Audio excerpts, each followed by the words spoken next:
breathing and breathing exercises. One of those things that's become popular of late. And we all know that breathing is important, and we talk about stress, and we talk about breathing to relieve stress. And of course, it's important. Why you need to start to think about breathing is because a lot of people need to start with breathing.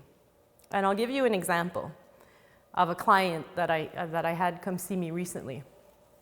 And I listened to him talk to me about stuff he'd tried, right? He was coming to see me for a shoulder problem. I've talked about him before. He's my best example of all kinds of things. But he was coming to see me for a shoulder problem.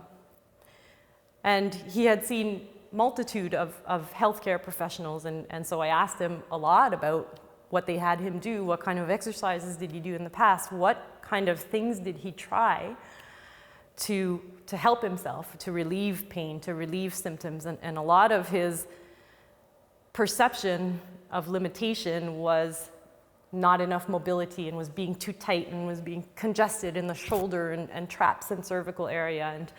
And he happened to mention that one of the clinicians that he saw gave him PNF stretches. And my immediate response was to say, well, that must have helped, because PNF, right? I mean, it's probably one of the tools I use the most to help create space.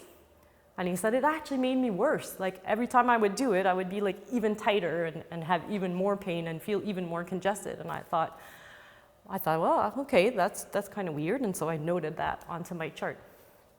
Now, further on into the assessment, we went into the gym and we started doing physical assessment kind of stuff. And I ended up doing muscle testing for some things. So up to then, I had done passive range of motion, active range of motion stuff. And I said, okay, let's do some muscle testing and look at what's going on there.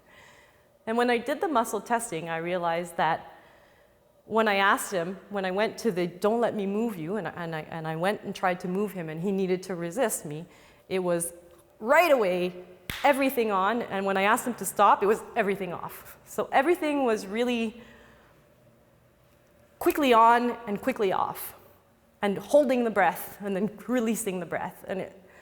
So that really gave me an idea of how he behaves when he moved. He also described himself as someone who was very stressed, and so you could tell he was like a shallow breather. So I said, okay, we're gonna do breathing exercises for sure with you. And he's one of those clients who wants to know why he's doing stuff, and I think that's fabulous.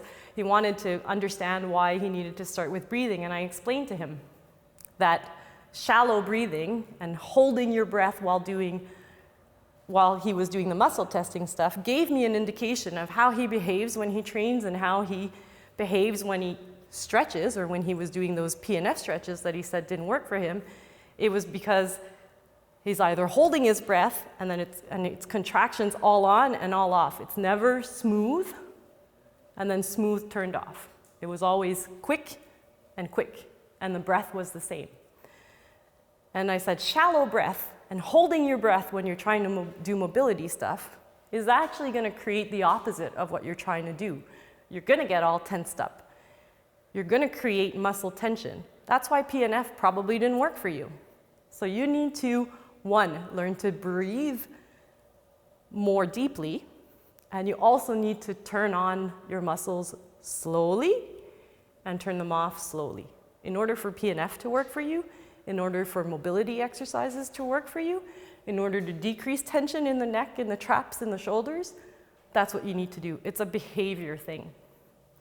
So that's why a lot of people need to start with breathing, and that's why I think you need to start looking at stuff like that when you're talking to someone and figuring out if that may be something that's contributing to their problem. And it's not always going to be structural or muscular, or it is, but it's related to something different than you might think.